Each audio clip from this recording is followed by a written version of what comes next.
വാക്ക് കൂട്ടായ്മയിൽ വെച്ചിട്ടാണ് ഞാൻ ചിഞ്ചുവിനെ ആദ്യമായിട്ട് പരിചയപ്പെട്ട് വളരെ കുറച്ച് കാലം കൊണ്ട് തന്നെ ഞങ്ങൾ നല്ല സുഹൃത്തുക്കളായി. അതിനുശേഷം ഞങ്ങൾ പരസ്പരം പുസ്തകങ്ങൾ കൈമാറി. ചിഞ്ചുവിൻ്റെ പുസ്തകം വായിച്ചതിന് ശേഷം എനിക്ക് ഒരുപാട് വർക്കായൊരു പുസ്തകമാണ്. വളരെ മനസ്സിൽ തങ്ങി നിൽക്കുന്നൊരു എഴുത്താണ്. നമ്മളെല്ലാവരും ഏതെങ്കിലും ഒരു കാലഘട്ടത്തിൽ പ്രണയത്തിലൂടെ കടന്നു പോയിട്ടുള്ള ആളുകളാണ്. എല്ലാ പ്രണയവും സക്സസ്ഫുള്ളായിട്ടുള്ളതായിരിക്കണം എന്നില്ല. പലതും പല കാരണങ്ങളുകൊണ്ട് വിട്ടുകൊടുക്കേണ്ടി വന്നിട്ടുള്ള പ്രണയങ്ങളായിരിക്കാം. അത്തത്തിൽ വളരെ അടുത്തു നിന്നിരുന്ന, ഒന്നിക്കണമെന്ന് ആഗ്രഹിച്ചിരുന്നിരുന്ന രണ്ടാളുകൾ ചില പ്രത്യേക കാരണങ്ങളാൽ മനസ്സില്ലാതെ പിരിയേണ്ടി വന്ന, വിരഹങ്ങൾ അനുഭവിക്കേണ്ടി വന്ന ഒരു നോവലാണ്. വളരെ മനോഹരമായി, ലളിതമായി, വളരെ വളരെ നല്ല രീതിയിൽ എഴുതിയിട്ടുള്ളൊരു പുസ്തകമാണ്. എല്ലാ ആളുകൾക്കും വായിക്കാൻ സാധിക്കുന്ന, ഒത്തിരി സ്വീകാര്യത ലഭിക്കുന്നൊരു പുസ്തകമാണ്. ആ പുസ്തകത്തിൻ്റെ 2ാം പതിപ്പിൻ്റെ പ്രകാശനത്തിൽ ഭാഗമാവാൻ സാധിച്ചതിൽ ഒത്തിരി സന്തോഷമുണ്ട്. എല്ലാവർക്കും നന്ദി. ഈ അവസരം എനിക്ക് വേണ്ടി തന്നതിന് ചിഞ്ചുവിന് പ്രത്യേകം ഞാൻ നന്ദി പറയുന്നു. Thank you Dibin. അടുത്തത് സുരേഷ് ഏട്ടൻ്റെ വാക്കുകളാണ്. സുരേഷ് ഏട്ടൻ്റെ വാക്കുകൾ നമുക്ക് കേൾക്കാം. ചിഞ്ചു ജേക്കബ് എഴുതിയ അരികിൽ നീ ഉണ്ടായിരുന്നെങ്കിൽ എന്ന പുസ്തകം ഈ വേദിയിൽ വെച്ച് ഏറ്റുവാങ്ങാൻ കഴിഞ്ഞതിൽ അതിയായ സന്തോഷമുണ്ട്. ഈ പുസ്തകം ഞാൻ വായിച്ചിട്ടില്ല. എല്ലാവരും നന്നായി വായിക്കട്ടെ. ഈ പുസ്തകം ഏറെ വായിക്കപ്പെടട്ടെ എന്ന് ആശംസിക്കുന്നു.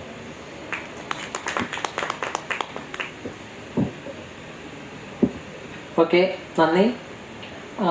അടുത്തത് നമുക്ക് ഇപ്പോൾ ചിഞ്ചുവിൻ്റെ വീട്ടുകാർ എല്ലാവരും എവിടെയുണ്ട്? അച്ഛൻ, അമ്മ, അനിയൻ. അപ്പോൾ അവരുടെയൊക്കെ ഒരു വലിയ സപ്പോർട്ടോടുകൂടിയാണ് ഈ പുസ്തകത്തിലേക്ക് എഴുതി പൂർത്തിയാക്കുന്നതിലൊക്കെ ചിഞ്ചുവിന് സഹായകരമായിട്ടുള്ളത്. അപ്പോൾ ഈ കടന്നു വന്ന വഴികളെ പറ്റിയൊക്കെ ചിഞ്ചുവിന് എന്താണ് പറയാനുള്ളതെന്ന് നമുക്ക് കേൾക്കാം. ചിഞ്ചു.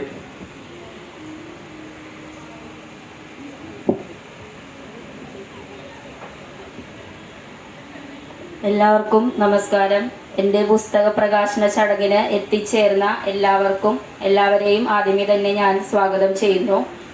പുസ്തക പ്രകാശനം ചെയ്യാമെന്ന് മലയാള മനോരമയുടെ ഒരു പരസ്യം കണ്ടപ്പോൾ തന്നെ ഞാൻ അവരെ വിളിച്ച് സംസാരിക്കുകയും അപ്പോൾ തന്നെ എനിക്ക് അവസരം നൽകുകയും ചെയ്തു.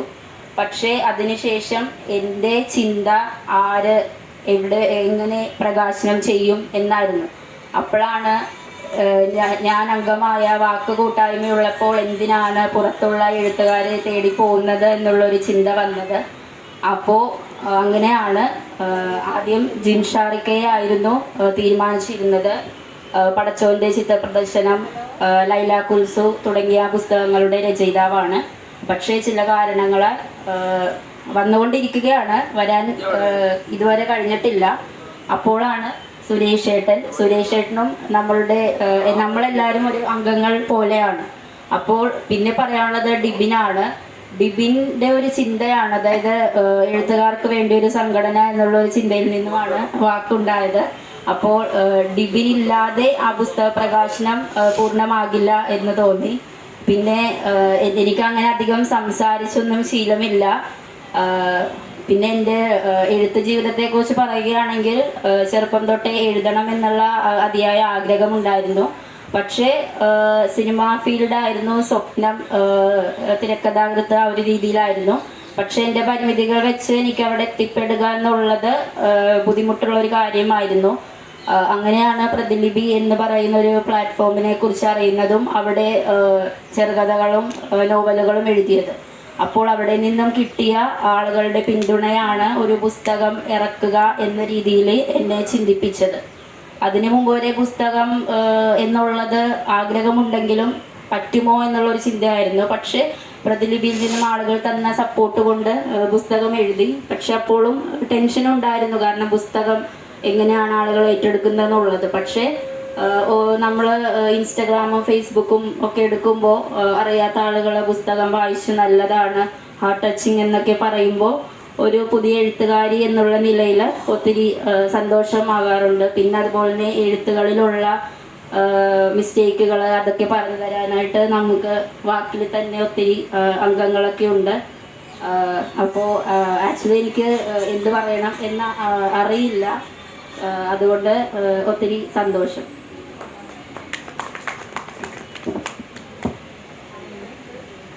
അപ്പോൾ നമ്മൾ ഔദ്യോഗികമായിട്ട് പരിപാടികൾ കഴിയാണ്. പക്ഷേ ഈ ഒരു വേദി കിട്ടിയതിൻ്റെ പേരിൽ നമുക്ക് മനോരമയോടും ഹോർത്തൂസിനോടും അല്ലെങ്കിൽ അതിൻ്റെ സംഘാടകരോടും ഒക്കെ ഒരുപാട് നന്ദിയും സന്തോഷവും അതൊക്കെ നമ്മൾ ഈ വാക്കുകൂട്ടായ്മയുടെ പേരിലും ചിഞ്ചുവിൻ്റെ പേരിലും ഞങ്ങളുടെ ഓരോരുത്തരുടെ പേരിലും അറിയിക്കാൻ ആഗ്രഹിക്കുകയാണ്.